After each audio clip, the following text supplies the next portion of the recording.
चलिए, विकासवादी सिद्धांत कल ही बता रहे थे कि जो इसके पहले आपने 3 सिद्धांत पढ़ा, दैवीय उत्पत्ति, शक्ति का सिद्धांत और सामाजिक समझौते का सिद्धांत। तीनों का अपना अपना महत्व है, लेकिन उसके कुछ प्रमाणिक साक्ष्य नहीं थे, कल्पनावादी विचार थे, इसलिए वो तीनों थ्योरी फेल हुई। और जो सबसे अच्छी थ्योरी मानी जाती है राज्य की उत्पत्ति में, वो विकासवादी या ऐतिहासिक सिद्धांत को मानी जाती है। कहने का मतलब कि राज्य ना तो युद्ध का परिणाम है, ना तो ईश्वर की कृति है, और ना ही किसी समझौते का परिणाम है। धीरे धीरे अपने आप ही मानव की आवश्यकताओं के अनुरूप जो है वो राज्य की उत्पत्ति होती गई। इसलिए ये सिद्धांत जो है वो सबसे ज्यादा मान्य सिद्धांत है। गार्नर क्या कहता था बताइए? गार्नर की परिभाषा आप पढ़े? हाँ, राज्य की। उसमें वो 4 तत्वों की बात करता है ना, यानी कि कहता है कि राज्य किससे बनता है? जनसंख्या, भूमि, सरकार और संप्रभुता से। यानी कि इससे सिद्ध होता है कि जो राज्य है वो ईश्वर की कृति नहीं है। अब हम अगर मानव सभ्यता की बात करें, मानव विकास का, तो सबसे पहले हम सभी जानते हैं कि मानव जो है वो आदिवासी था, जंगलों में रहता था, उसकी कोई अपनी संस्था नहीं थी, कोई संपत्ति नहीं थी, उसको इसका कोई लालच भी नहीं था। लेकिन रूसों की जब सामान्य इच्छा की बात हो रही थी, तो युवा कि धीरे धीरे जब मनुष्य सभ्य होने लगा, विकास होने लगा, तो परिवार नामक संस्था से बंधा। तो जब परिवार से आदमी बंध जाता है तो रक्त संबंध हो जाता है। समझते हैं ना? रक्त संबंध होता है ना परिवार में। उसके बाद से दूसरी क्या बात आती है? धर्म। यानी किसी एक चीज में व्यक्ति आस्था जताता है। ठीक है ना? कोई एक विशेष धर्म की हम बात नहीं कर रहे हैं। दुनिया के जितने भी समुदायों का विकास हुआ, सबका अपना अपना सबसे प्राचीन धर्म कौन सा है? कितने लोग कह रहे हैं हिंदू धर्म? हाथ उठाएं। वो कौन सा धर्म है जी? कौन सा धर्म है वो?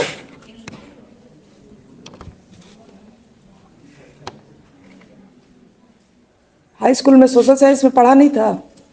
विश्व के प्रमुख धर्म।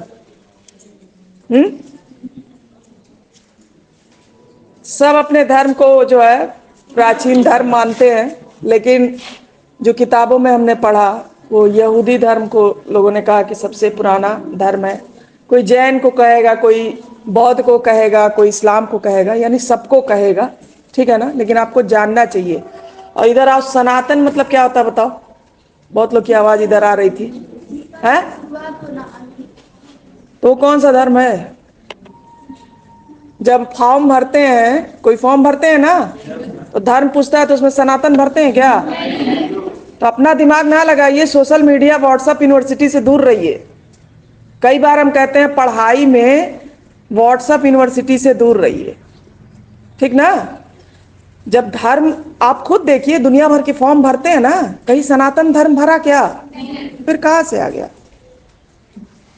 मतलब ये एक अलग सी उपज आ रही है जो है। कुछ चीजों का लॉजिक लगाया करिए। कई बार हम कहते हैं ना कि राजनीति विज्ञान है या कोई भी चीज है, साइंस क्या है? लॉजिक देता है ना, तर्क देता है। भाई ऊपर से सेब गिरा, न्यूटन ने कहा गिरा, ठीक है ना? तो क्यों गिरा? उसके पहले किसी के दिमाग में क्यों नहीं आया? लेकिन उसके दिमाग में आया ना, है? तो वो न्यूटन आप क्यों नहीं बन सकते हैं? कि चलिए ठीक है, लोग कहे जा रहे हैं, कहे जा रहे हैं, तो हमें तो सोचना चाहिए ना कि अगर ये एक धर्म है तो फॉर्म पे आना चाहिए ना, संविधान में ये होना चाहिए ना। ठीक? तो धर्म हुआ। उसके बाद जब रक्त संबंध बनने लगा, धर्म मानने लगा व्यक्ति, फिर आया शक्ति की बात।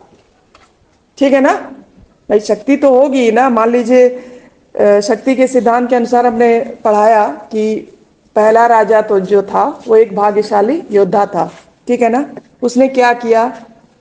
एक बड़ी सी जमीन को बाड़े से घेर लिया और कहा कि इसके अंदर आने वाले लोग मेरी बात मानेंगे, ठीक है ना, और नहीं मानेंगे तो फिर मैं दंड दूंगा या युद्ध करूंगा।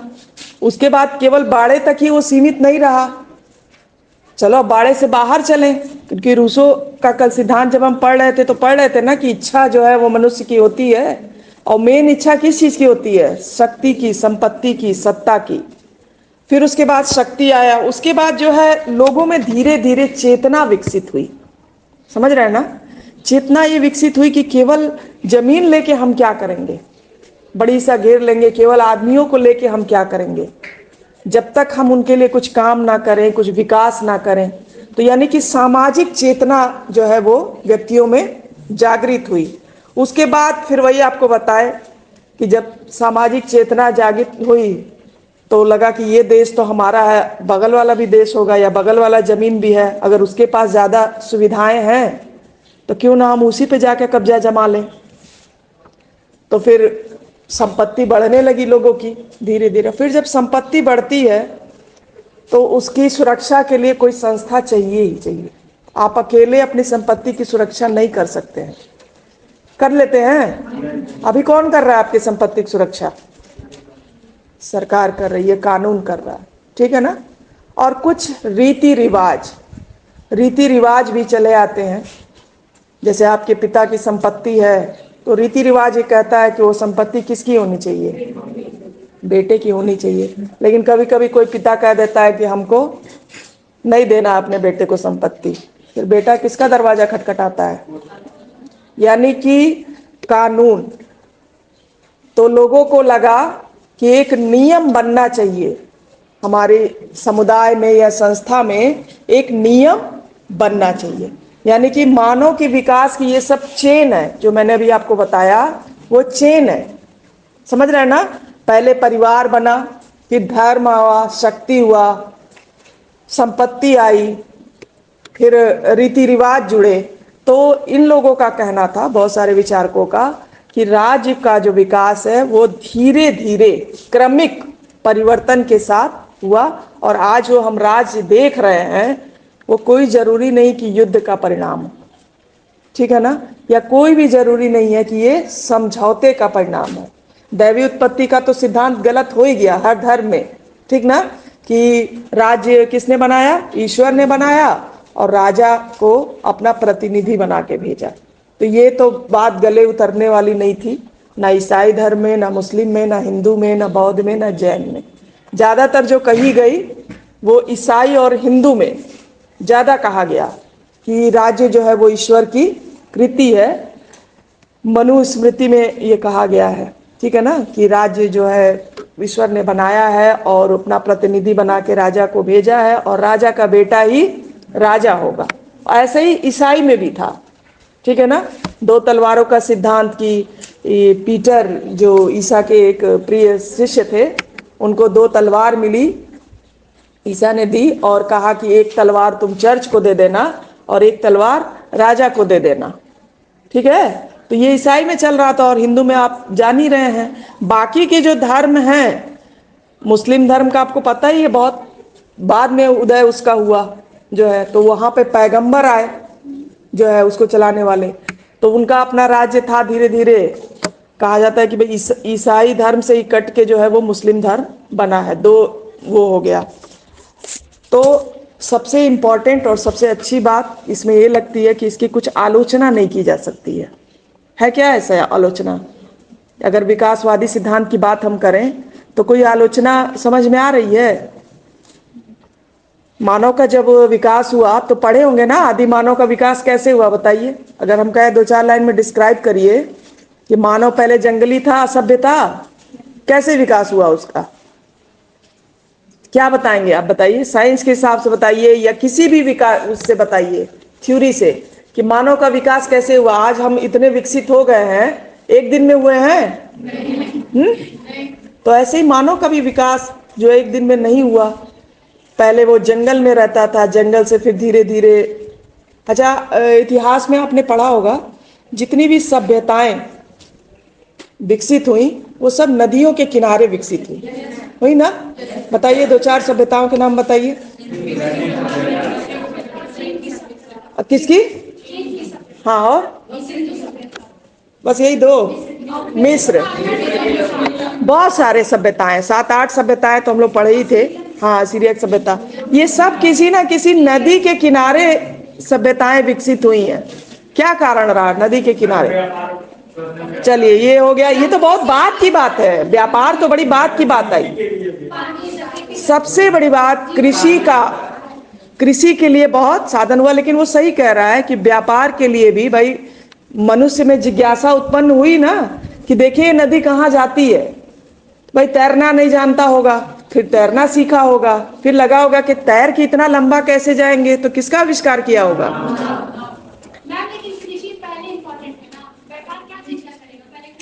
अरे तो सबसे पहले किसका आविष्कार हुआ बता दो जरा, मानव ने सबसे पहले किसका आविष्कार किया? कितने लोग कॉन्फिडेंट है आग का आविष्कार हुआ पहले?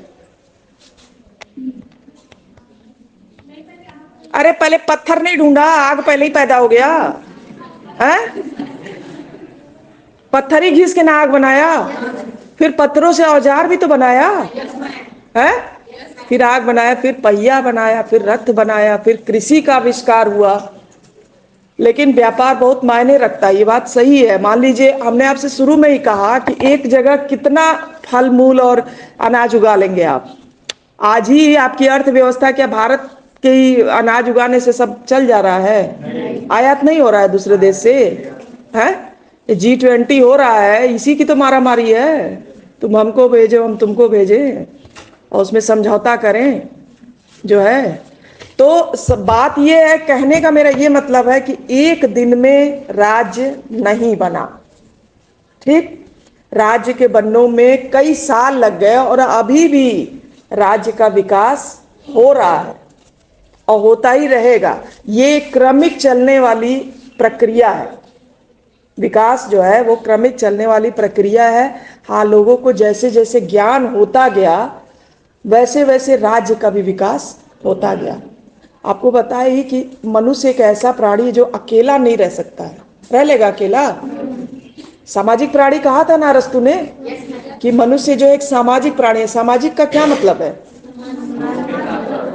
अच्छा, एक दिन हम होमवर्क दे रहे थे कि कौन कौन से ऐसे जानवर हैं जो समाज में रहते हैं, उनको कहा जाता है एक सामाजिक प्राणी है।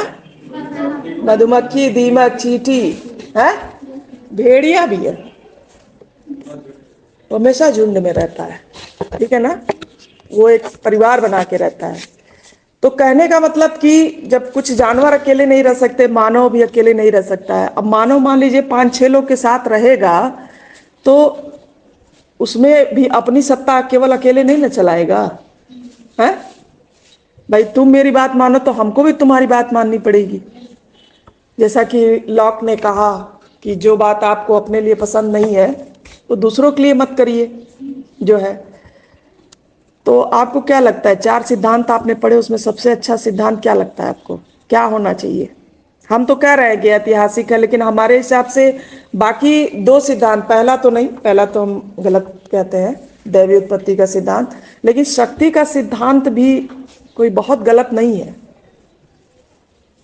जिसकी लाठी उसकी भैंस, सबको राजा बनने का मन थोड़े ना करता है, सबको चुनाव लड़ने का मन करता है क्या? बहुत सारे लोग ऐसे पैसे वाले हैं लेकिन नहीं चुनाव लड़ते हैं। तो किसी एक आदमी के अंदर तो ये इच्छा हुई होगी कि हम नेतृत्व करें इतने लोगों का जो है। तो फिर लोगों ने कहा होगा कि अच्छा करो मेरा नेतृत्व, लेकिन हमारी समस्याओं का हल करो। और मेन समस्या देखिए, हर समय में हर युग में एक ही समस्या थी, जीवन की रक्षा, संपत्ति की रक्षा और स्वतंत्रता की रक्षा। मनुष्य को जो है वो स्वतंत्र रहने की आदत है, ये उसके स्वभाव में है, वो बेड़ियों में या जंगल में नहीं रह सकता है। तो विकासवादी सिद्धांत के जो प्रवर्तक थे, जो विचारक थे, बहुत सारे थे, मैक्सिमम विचारक जो थे वो विकासवादी सिद्धांत को ही मानते हैं कि राज्य का विकास जो है अपने आप धीरे धीरे हुआ। ठीक है, चलिए लिखिए। हाँ, कार्ल मार्क्स। चलिए हम बहुत दूर क्यों जाए, हमें अब पढ़ना है कि कार्ल मार्क्स ने जो है राज्य की उत्पत्ति में अपने विचार दिए थे। कार्ल मार्क्स जो थे, कहा जाता है कि मजदूरों के बहुत बड़े मित्र थे, समझ रहे हैं ना? उन्होंने बताया कि समाज में केवल और केवल 2 वर्ग होते हैं। ध्यान से सुनिए, समाज में केवल 2 वर्ग होते हैं। एक होता है पूंजीपति वर्ग उद्योगपति और दूसरा होता है श्रमिक, ठीक है ना, मजदूर वर्ग। उन्होंने कहा कि समाज में दो ही तरह के वर्ग होते हैं, एक तो पूंजीपति और दूसरे श्रमिक। और कार्ल मार्क्स के अनुसार इन दोनों वर्गों में संघर्ष होता है। किस बात के लिए संघर्ष होता है? क्या करता है पूंजीपति, क्या करता है बताइए? मजदूरों का शोषण करता है। उस हिसाब से उन्होंने कहा कि दो वर्ग है, शोषक वर्ग और शोषित वर्ग, ठीक है ना। मजदूरों को वो एक और वर्ड यूज करते हैं, सर्वहारा युग, ठीक है ना, पूंजीपति वर्ग और सर्वहारा वर्ग। और कहते हैं कि इन दोनों में आपस में संघर्ष होता है, उसको उन्होंने नाम दिया वर्ग संघर्ष। ये पूछता है, बहुत इंपॉर्टेंट है, वर्ग संघर्ष किसका सिद्धांत है, ठीक है। और उन्होंने कहा कि एक दिन ऐसा आएगा कि मजदूरों का दुनिया पे राज हो जाएगा। समझ रहे हैं ना, राज्य नामक संस्था का अंत हो जाएगा। यानी उन्होंने किस समाज की कल्पना की? राज्य विहीन समाज की कल्पना की। उनका कहना था कि जो पूंजीपति होते हैं वो मजदूरों का आर्थिक रूप से, शारीरिक रूप से शोषण करते हैं। सारा श्रम किसी भी चीज को बनाने में किसका लगता है?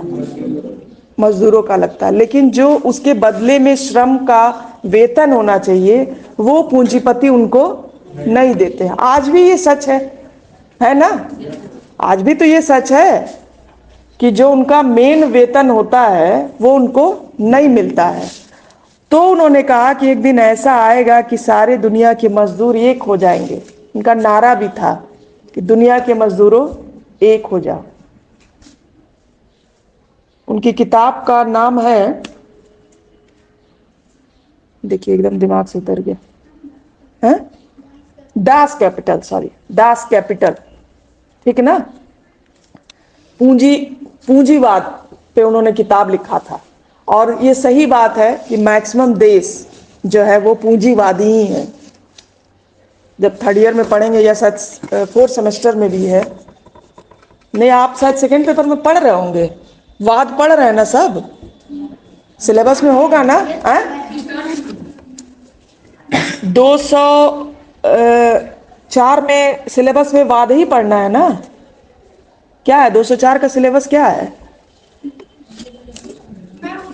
सॉरी 105 का 105 का सिलेबस में क्या क्या है? वाद ही तो पढ़ना है क्या जी किताब? देखिए, हाँ ये सब है। तो पंथ निरपेक्षता, सामाजिक न्याय, व्यक्तिवाद, साम्राज्यवाद, पूंजीवाद पढ़ेंगे। तो मैक्सिमम देश जो है ना दुनिया के, वो पूंजीवाद को ही मानते हैं। अमेरिका है, चीन है, फ्रांस है, ब्रिटेन है, मतलब ज्यादातर उद्योगपति ही जो है वो देश को चला रहे हैं। आपके भारत में भी ये बात धीरे धीरे उठ ही रही है, विरोध भी हो रहा है, विपक्ष कर रहा है ना विरोध। खैर छोड़िए उसकी बात। तो मार्क्स ये कहता था कि ये जो पूंजीपति बने हैं वो केवल और केवल मजदूरों के मेहनत पे बने हैं, और राज्य जो है वो कुछ नहीं है, कोई लोकतंत्र तंत्र नहीं मानता था वो कहता था कि जितने भी राज्य हैं वो सब पूंजीवाद पे चल रहे हैं।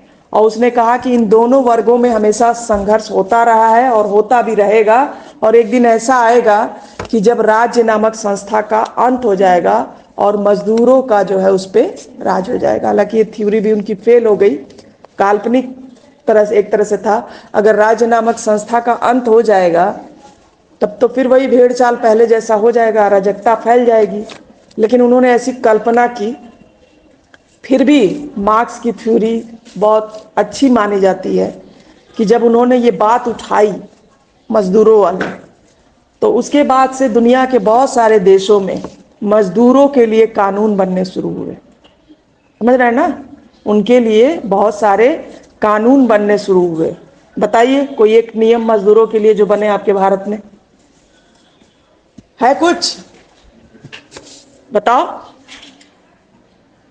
मजदूरों के लिए नियम नहीं बने हैं, लेबर लॉ है, श्रम मंत्री है, अभी मई में मनाया जाएगा मजदूर दिवस, तो कुछ नियम है मजदूरों के लिए। देखिए बहुत अच्छा कि 8 घंटे से अधिक काम हम नहीं ले सकते हैं। और बाल श्रम के लिए भी मजदूरी हुई ना,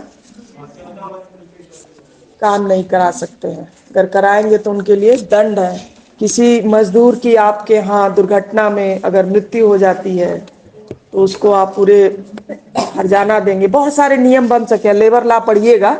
तो ये मार्क्स की देन है, समझ रहे हैं ना, कि पूरे विश्व में कारखानों के घंटे घोषित किए गए, मजदूरों के घंटे घोषित किए गए, उनके वेलफेयर के लिए, भलाई के लिए बहुत सारी संस्थाएं बनी, बहुत सारे एनजीओ बने, उनके बच्चों के पढ़ाई के लिए जो है बहुत सारे नियम बने कि उनके बनने चाहिए। कारखाने में छोटे बच्चे नहीं जाएंगे, इतने ज़्यादा काम नहीं होगा। वो अगर अतिरिक्त काम कराते हैं तो क्या बोलते हैं उसको, ओवर टाइम कहेंगे, उसका अलग से हम मजदूरी देंगे। ठीक है, तो मार्क्स की थ्योरी भी फेल ही थी, यानी कुल पांचों थ्योरी में मिला के सबसे अच्छी थ्योरी किसकी आई? विकासवादी सिद्धांत। ठीक है, प्रश्न जो ज्यादातर पूछता है वो यही पूछता है मार्क्स का, तो एक वर्ग संघर्ष किसका सिद्धांत है? दास कैपिटल उनकी रचना है, मैनिफेस्ट कम्युनिस्टो भी उनकी रचना है, और कुछ खास नहीं पूछता है। तो थोड़ा बहुत पढ़ लीजिएगा, थोड़ा सा लिख लीजिए, आपको बता दे रहे हैं।